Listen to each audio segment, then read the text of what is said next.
Hello everyone. तो मैंने सोचा आप सबको आज ग्रेवी की रेसिपी शेयर की जाए। बहुत ही बेसिक रेसिपी है, आप जैसा देख रहे हो वैसे ही फॉलो करते चले जाना है। कोई भी मैंने इसमें एक्स्ट्रा मसाले यूज़ नहीं किए हैं, जैसा जैसा आपको दिख रहा है आप फॉलो करते चले जाइए। बहुत ही बेस्ट ग्रेवी आपकी तैयार हो जाएगी यहाँ पे।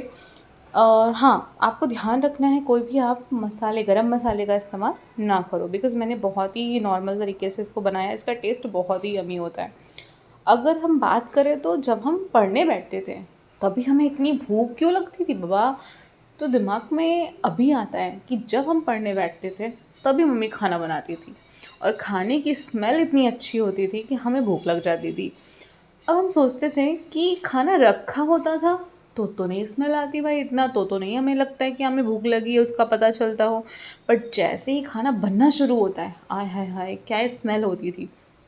तो मैंने बाद में पता चला मुझे कि एक डिफ्यूजन प्रोसेस होता है।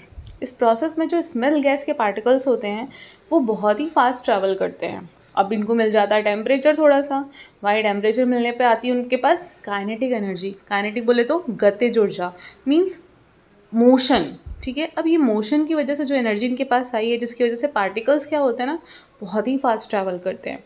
और या फिर कोई डिओड्रेंट लगाता है, स्प्रे करता है, तो वो क्या करता है कि उसको प्रेस करता है। प्रेस करने की वजह से वापस उसमें टेम्परेचर इंक्रीज़ होता है और वो पार्टिकल बहुत ही फास्ट ट्रैवल करते हैं।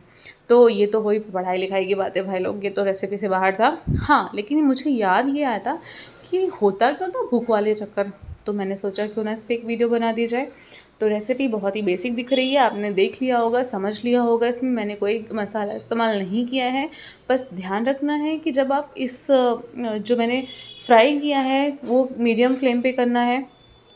मिक्सर ग्राइंडर ख़राब ना हो आपका, इस वजह से पहले को इसको ठंडा कर लेना है, उसके बाद ही आपको इसको ग्राइंड करना है। ग्राइंड करने के बाद बहुत ही कम ऑयल पे आपको इसको फ्राई करना है। वापस से आपको मसाला पीसने के बाद सीधा इसको वापस से कढ़ाई में डालना है। कुछ टाइम के लिए आपको इसको चलाना है, बिकॉज़ मसाला ऑलरेडी पक चुका होता है। बस हम इसे हल्का सा फ्राई करते हैं।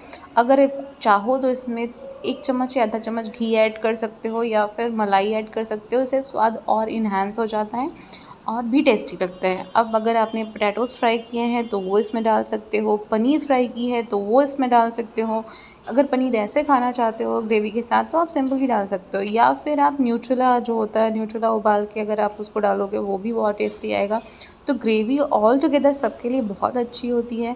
होपफुली बहुत आपको ये अच्छी लगेगी अगर आप बनाएं। थोड़ी सी नॉलेज आपके साथ और शेयर करना चाहूँगी, होपफुली आपको बोर नहीं कर रही हूँ मैं। आपको पता होना चाहिए जो लिक्विड्स होते हैं, लिक्विड्स मतलब जो फ़्लो कर सकते हैं, तो इसका मतलब ये नहीं है कि जो पानी जैसा दिखता है वो ही लिक्विड होता है। जितनी भी चीज़ें फ़्लो कर सकती हैं, चाहे वो गैस ही क्यों ना हो, वो लिक्विड में कंसिडर किया जाता है। तो जितने भी लिक्विड होते हैं वो लेयर्स में होते हैं, तो वो एक लेयर दूसरी लेयर पे एक फ़ोर्स लगाती है, उस हम फ़ोर्स को बोलते हैं विस्कस फ़ोर्स। तो जैसा कि आपने देखा होगा कि मसाला हम जब पीसते हैं तो वो जार में स्टिक हो जाता है, निकलता ही नहीं है वो। और वो निकलता है तो सबसे ऊपर वाला पहले निकल जाता है, नीचे वाला एकदम स्टिक हुआ रहता है, वो तो हटने की कोशिश ही नहीं करता है। तो ये प्रॉपर्टी होती है विस्कोसिटी। आप मुझे कमेंट सेक्शन में बताओ कि सबसे ज़्यादा फोर्स कौन सी लेयर लगाती है। आपने देखा होगा पानी फ्लो होते हुए कहाँ पे, और किसी भी रिवर्स में या फिर सी में, तो उसमें सबसे ऊपर वाला जो वाटर का लेयर होती है वो बहुत अच्छी फ़्लो करती है। कोई भी चीज़ डालो भाई फ़्लो के चली जाएगी कहीं ना कहीं तो। बट जो सी